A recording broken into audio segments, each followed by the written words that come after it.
안녕하세요. 하늘가족 여러분. 오늘은 제11과 꿈꾸는 자 요셉이라는 제목으로 공부하겠습니다. 먼저 기억절을 함께 읽어볼까요? 창세기 37장 19절 말씀입니다. 시작. 서로 이르되 꿈꾸는 자가 오는도다. 오늘은 꿈꾸는 자 요셉에 관하여 함께 살펴보겠습니다. 창세기에서 요셉의 이야기는 다른 어떤 부조에 관한 기록보다 많은 부분을 차지합니다. 비록 요셉은 야곱의 여러 아들 중 하나이지만 그는 창세기에서 아브라함, 이삭, 그리고 야곱과 같은 위대한 부조 중 한 사람으로 소개됩니다. 앞으로 살펴보겠지만 요셉의 삶은 두 가지 중요한 신학적 진리를 나타내 보여줍니다. 첫째는 하나님께서 그분의 약속을 이루신다는 것이고, 둘째는 하나님께서 악을 선으로 바꾸실 수 있다는 것입니다. 이번 주 공부에서 우리는 요셉의 유년 시절을 살펴볼 것입니다. 그는 야곱이 가장 사랑하는 아들로서 꿈꾸는 자라는 별명을 가지고 있었고, 이 별명은 꿈의 달인으로 직역할 수 있는데, 이는 요셉이 꿈에 관한 한 전문가였다는 뜻입니다. 요셉은 꿈을 꾸고 이해하고 이언적 꿈들을 해석할 뿐만 아니라 자신의 삶을 통해 그 꿈들을 성취하기 때문에 그 별명이 매우 잘 어울린다고 볼 수 있습니다. 우리는 이번 주의 본문을 통해 사람의 악한 마음에도 불구하고 하나님의 섭리가 함께하는 것을 다시 한번 확인하게 될 것입니다. 이번 주 교과의 학습 목표입니다. 첫째, 깨닫기. 우여곡절 많았던 요셉의 삶 속에서 하나님께서 어떻게 역사하셨는지 확인하는 것입니다. 두 번째, 느끼기. 하나님께 끝까지 충성한 자들을 결코 버리지 않으시는 신실하신 하나님께 감사하는 것입니다. 세 번째, 행하기. 눈앞의 현실에 굴복하는 것이 아니라 함께 하시는 하나님을 의지하여 담대하게 살아가는 것입니다. 6월 5일 첫째 날, 가족 내의 갈등. 야곱이 가족 내부로부터의 문제에 봉착하기 시작한 것은 가나안 땅에 정착했을 때였습니다. 사랑하는 아내 라헬을 이룬 후에 야곱의 사랑은 그녀가 남긴 아들 요셉과 베냐민에게 더 향했습니다. 그리고 야곱은 요셉에게 특별한 채색 옷을 만들어 입혔습니다. 이 문제는 단순히 좋은 옷을 주었다는 것이 아니라 그 옷은 장자에게 주는 옷으로 야곱이 요셉을 장자로 여겼다는 것입니다. 이것이 형들로 하여금 더 화를 돋우는 것이 되었던 것입니다. 요셉이 하나님께서 자신을 형들보다 더 높은 자리로 올리셔서 형들이 그에게 절하게 될 것이라는 꿈을 이야기해 줬을 때 형들의 시기와 질투는 더 심해졌습니다. 요셉은 그가 꾼 꿈으로 인해 형들에게 더 큰 미움을 받게 되었지만 그 꿈은 앞으로 요셉의 삶에서 일어날 중요한 사건을 보여주는 이언적 꿈이었으며 요셉은 어리지만 영적인 사람이었습니다. 대체로 요셉이 형들의 잘못을 아버지에게 고자질했다고 얘기를 하는데 여기 부조화 선지자 209쪽에서는 이렇게 말씀합니다. 요셉이 형제들의 악한 행동을 목격했을 때에 그는 매우 괴로워하면서 용기를 내어 부드러운 말로 그들을 충고하였으나 더욱 그들의 증오와 원한을 살 뿐이었다. 그는 그들이 하나님께 범죄하는 것을 보고 견딜 수 없어서 그의 아버지의 권위로 그들을 괘씸시키고자 하여 그 문제를 아버지에게 알렸다라고 말하고 있습니다. 6월 6일 둘째 날, 요셉을 향한 공격. 형들은 요셉을 향한 아버지와 하나님의 특별한 은혜 때문에 요셉을 더 미워했습니다.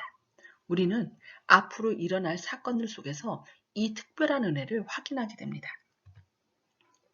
형들이 그 요셉을 미워하는 마음을 알지 못하는 야곱은 양치는 아들들의 안부를 알고자 요셉을 그들에게 보냅니다. 요셉이 세겜에 이르러 형들을 찾아 헤매자 어떤 사람이 요셉에게 형들이 도단으로 갔다고 알려줍니다. 도단에 요셉이 이르렀을 때 그의 형제들은 그를 보고 저기 꿈쟁이가 온다 하면서 그를 죽이기로 결정합니다.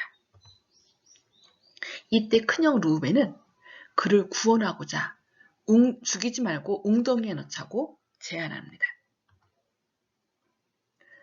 그래서 웅덩이에 넣고 또 요셉이 가져온 음식을 먹는 중에 상인들이 지나가는 것을 본 유다는 새로운 계획을 얘기합니다. 즉 그를 죽이는데 피를 묻히지 말고 대신 그를 돈을 받고 팔자고 제안하는 것입니다.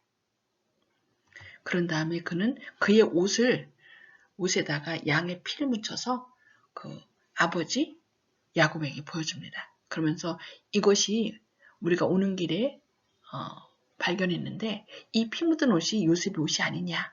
혹시 요셉이 짐승에게 죽임을 당한 것 같다고 하면서 야곱을 속인 것을 볼 수 있습니다. 한편 이렇게 이집트에 도착한 요셉은 보디발에게 팔림으로 죽이려고 했던 그 상황에서 벗어나 보디발의 집에서 이렇게 노예로 생활하게 된 것을 볼 수 있습니다. 6월 7일 셋째 날, 유다와 다말. 요셉의 이야기를 하다가 갑자기 유다와 다말의 이야기가 삽입되는데 이 부분에서 많은 그리스도인은 혼돈에 빠집니다. 어떻게 성경에 이렇게 시아버지와 관계를 맺는 며느리의 부도덕한 이야기가 나올 수 있는가 하는 것입니다.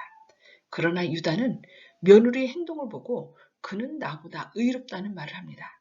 성경에서 말하는 의는 도대체 무엇일까요? 우리가 기억해야 할 것은 성경은 도덕책이 아니라 구속의 이야기라는 것입니다. 타락한 인간이 얼마나 악한지 보여주며 그 와중에서도 하나님의 섭리를 믿고 나아가는 자를 통해 구원의 이야기를 써내려 갔다는 것입니다. 메시아의 탄생을 위한 조상들의 이야기를 써내려가는 것입니다. 한번 살펴볼까요? 우리는 유다의 가족 이야기를 통해 메시아 가문의 계보를 잇기 위한 두 가지 제도를 보게 됩니다. 첫째는 형사 취수제이고 또 하나는 고일제도입니다. 형사 취수제는 형이 자녀를 낳기 전에 죽게 되면 동생이 자녀를 낳도록 하고 그 자녀는 형의 이름으로 계보를 이어가는 것입니다. 그리고 또 하나는 그 고일제도인데 고일제도는 룻기에서 나오는 보아스의 역할이라고 하죠. 기업물을 짜 제도입니다. 이렇게 형제가 없을 경우에 가장 가까운 친척이 그 일을 대신하는 것입니다. 다말은 가나안 여인이었지만 이스라엘 가족에 대한 하나님의 섭리를 이해한 여인으로 보입니다.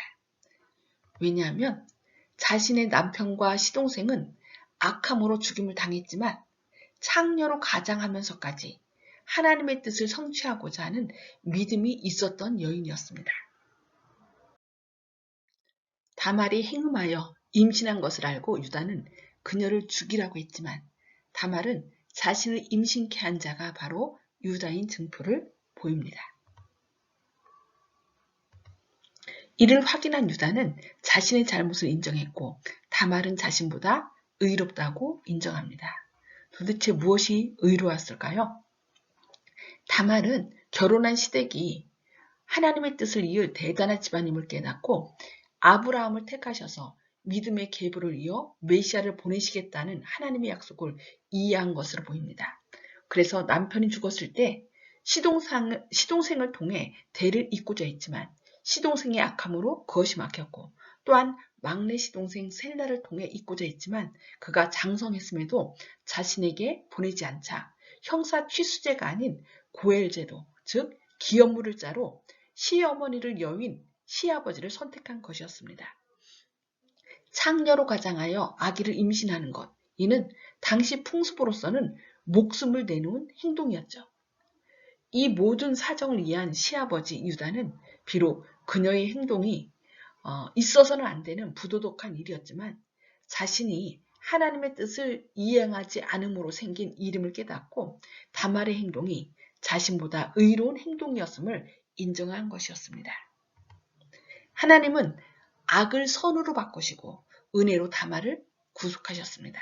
또한 그녀의 믿음 있는 행동을 의로 여기시며 예수님의 족보에 언급된 4명의 여자 중 첫 번째 여자로 이 다말을 기록하였습니다.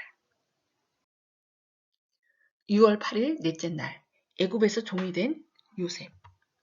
한편 형들에 의해 노예로 팔린 요셉은 왕실 관리들을 수용하는 감독을 책임지고 있는 친위대장의 집에서 일하게 되었습니다.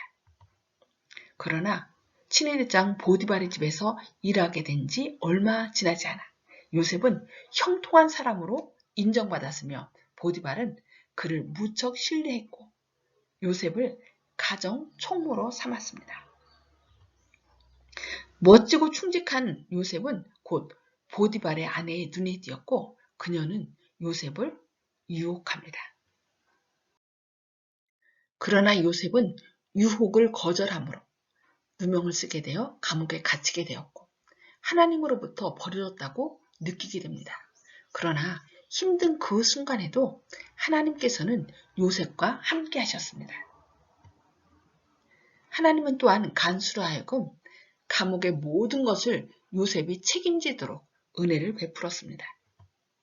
요셉은 주변의 상황에 상관없이 매사에 성실하게 행동했고 그 결과 하나님께서 그와 함께 하심으로 형통한 자가 되었습니다. 6월 9일 다섯째 날 바로의 꿈. 어느 날 요셉은 죄를 짓고 감옥에 온 술 맡은 관원장과 떡 굽는 자의 이상한 꿈 이야기를 듣고 꿈을 해석해 주었는데 해석대로 일은 다 성취되었습니다. 그러나 복직된 술 맡은 관원장은 요셉을 잊게 됩니다. 그리고 2년 후에 바로는 2개의 인상 깊은 꿈을 꾸고 그 의미를 몰라 근심하였습니다. 그는 그 의미를 이해하기를 열망하였으나 아무도 해석을 못했으며 술 맡은 관원장은 그제서야 감옥 속에서 자신의 꿈을 해석해준 요셉을 생각하게 되었습니다. 마침내 하나님의 때가 되었습니다. 술 맡은 관원장의 소개로 요셉은 감옥에서 나와 바로 앞에 서게 되었습니다. 바로는 꿈을 말했고 요셉은 그 꿈을 해석해 주었는데 두 관원의 꿈처럼 바로의 꿈은 상징적인 것이었습니다. 바로가 꿈속에서 본 7 암소에 관한 살찐소와 야윈소 두 꿈과 7 이삭에 관한 충실한 이삭과 마른 이삭 두 꿈은 같은 내용을 반복하여 보여준 것입니다. 둘 중에 7마리의 살찐 소와 충실한 곡식은 7년 풍년에 관한 것이었고 다른 7마리의 야인 소와 마른 이삭은 7년 흉년에 관한 것이었습니다. 비록 요셉이 바로의 꿈을 해석했긴 했지만 요셉은 그 꿈을 해석하시는 분 하나님이심을 분명히 증거하였습니다. 하나님의 섭리에 따라 요셉은 애굽의 총리가 되어 다가올 흉년을 대비하게 되었습니다. 이처럼 하나님께서는 최악의 상황에서도 역사하셔서 선을 이루실 수 있으십니다. 요셉의 두 꿈이 이루어지기 시작했습니다. 여러 해 후에 그는 온 애굽을 다스리게 되었고 형들은 곡식을 사러 애굽에 와서 요셉에게 절하였습니다. 꿈이 이루어진 것입니다. 6월 10일 여섯째 날 더 깊은 연구를 위해 요셉은 그의 생애의 위기에서 곧 자기의 어린 시절을 보낸 가나안 본집으로부터 노예의 운명이 기다리고 있는 애굽으로 가는 두려운 나그네 길 가운데서 혈육들의 천막에 있는 산들을 마지막으로 바라볼 때 야곱의 하나님을 기억하였다. 소년 시절의 교훈을 생각할 때 그의 마음은 감동으로 떨렸다.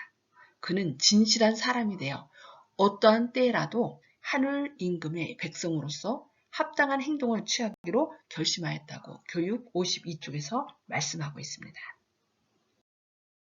이번 교과의 요약과 결론입니다.